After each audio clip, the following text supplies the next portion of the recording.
இது வந்து ஒரு நல்ல விஷயம் ஆரம்பிக்கிறதுக்கு முன்னாடி நீங்கள் எப்பவுமே வந்து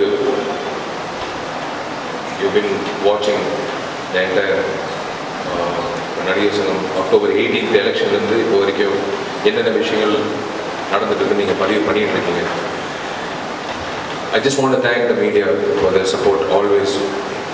நடிகர் சங்கம் பொறுத்த வரைக்கும் நல்ல பாதையில் போயிட்டுருக்கு. கட்டிடம் அப்படின்ற வெறும் வார்த்தையாக இல்லாமல் இப்போ சேரில் இறங்கியிருக்கோம். அக்டோபர் 18th வந்து நாங்கள் சொன்ன ஒரு விஷயத்தை வந்து குறுகிய காலத்தில் வந்து செய்கிறதுக்கான அந்த லட்சியத்தை வந்து நிறைவேற்றின அத்தனை ஈசி மெம்பர்ஸ்,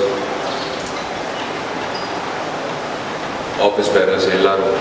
இன்ஃபேக்ட் நான் எத்தனை தடவை சொன்னாலும் வந்து அது ரெப்படிஷனாக இருக்கும். But I'd love to thank Karthi for his hard work.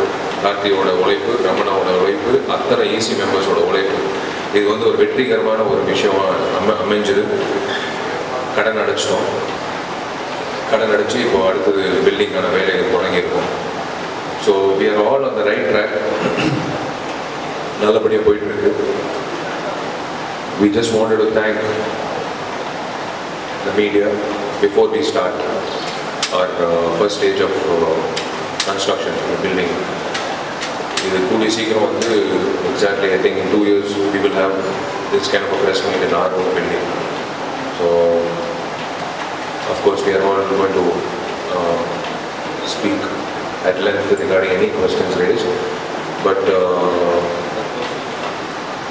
இந்த நடிகர் சங்கம் நட்சத்திர கிரிக்கெட் நடத்தும் போது நிறைய சர்ச்சைகள், நிறைய விஷயங்கள் நானும் கேள்விப்பட்டேன்.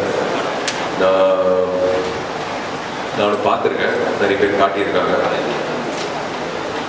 குதிரைக்கு லாடம் கட்டின மாதிரி ஒரே குறிக்கோள், அதை பற்றி எந்த சர்ச்சையும் நாங்கள் வந்து இந்த காதில் வாங்கி இந்த காதில் தான் விட்டுட்டோம். ஏன்னா இது வந்து எங்கள் வீட்டுக்கு ஃபங்க்ஷன் இல்லை, எங்கள் குடும்பம் நல்லா இருக்கணுன்றதுக்காக நாங்கள் பண்ணல. ஒட்டுமொத்த நடிகர் சங்கம், நாடக நடிகர்கள், மூத்த நடிகர்கள் எல்லாரும் நல்லா இருக்கணும், வாழ்வாதாரம் உயர்த்தணுன்ற ஒரே அடிப்படையில் நாங்கள்லாம், அதாவது நாயா பேயா உழைச்சாங்க அப்படின்னு நீங்கள் எல்லாம் கேள்விப்பட்டிருக்கீங்க. உண்மையிலேயே இந்த பசங்கள்லாம் சேர்ந்து நாயா பேயா உழைச்சாங்க இந்த ஈவெண்ட்டை சக்ஸஸ் ஆகிறதுக்கு. அன்றைக்கி அந்த வெயிலில் 12 மணி நேரம் எத்தனை பேர் மயங்கி விழுந்தாங்கன்னு எங்களுக்கே தெரியாது, யாருக்குமே தெரியாது. நாங்களாம் போய் அந்த ட்ரெஸ்ஸிங் ரூம் உள்ளே போயிட்டு மறுபடியும் ரிஃப்ரெஷ் ஆகி வேறு வழி இல்லை, இந்த ஃபங்க்ஷன் நடத்தணும், இந்த நிகழ்ச்சி வெற்றிகரமாக நடத்தணும் அப்படின்னு சொல்லிட்டு மறுபடியும் வெளில வந்து வெயிலில் நின்று எல்லோரும், என்னை பற்றி நான் சொல்ல மாட்டேன், பசங்க எல்லாரும் வந்து அந்த பசங்களும் பொண்ணுங்களும் ஆல் யங்ஸ்டர்ஸ் வந்து நின்று அந்த நிகழ்ச்சியை வெற்றிகரமாக அமைச்சு கொடுத்துருக்காங்க. Hats off to their hard work.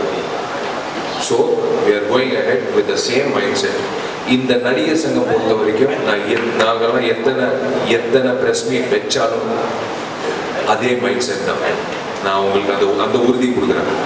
Office bearers எல்லாரும் இங்கே இருக்காங்க, கருணா சிங் இல்லை, நாங்கள் we will always be in the same mindset. தூங்கி திடீர்னு எழுப்புனா கூட எதுக்காக நீங்கள் நடிகர் சங்கம் வந்தீங்கன்னு கேட்டால் ஒரே பதில் தான். இது வந்து just to bring அந்த about unity with an artist. அதுக்காக தான், அதுதான் நாங்கள் பண்ணிட்டு இருக்கோம், அதுதான் நாங்கள் பண்ணுவோம். Thank you so much for your support. நீங்கள் வந்து நான் சப்போர்ட்டுன்னு சொல்லும் போது it has been phenomenal from October 18th.